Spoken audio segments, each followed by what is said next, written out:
What book would you recommend to a young hockey player right now that might give them perspective on what it's like to be a professional hockey player?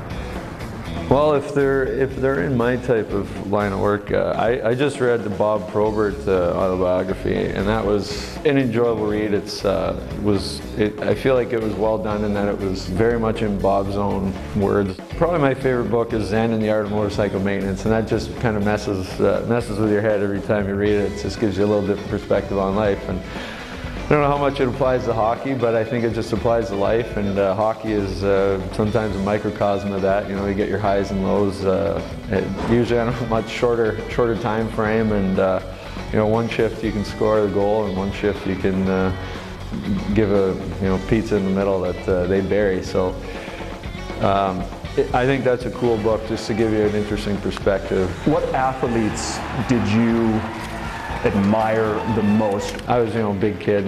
At one point in my career, I scored quite a bit. So that was, one of my coaches started calling me Neely, and I started kind of checking it out a little more, and I was like, wow, that's about the best I can hope for. That's an unbelievable hockey player. I think he's the only one of two guys that scored 50 goals in under 50 games. It's a great one, of course. So he's a heck of a player. He could do it all.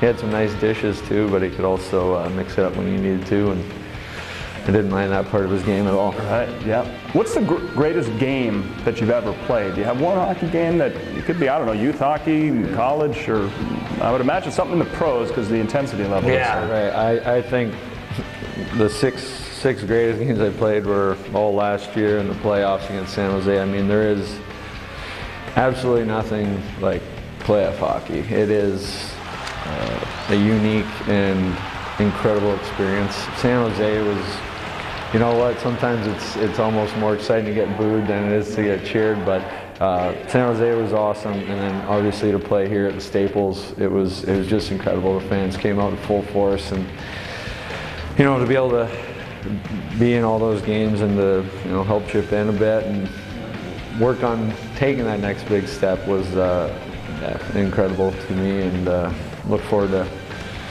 keeping that going.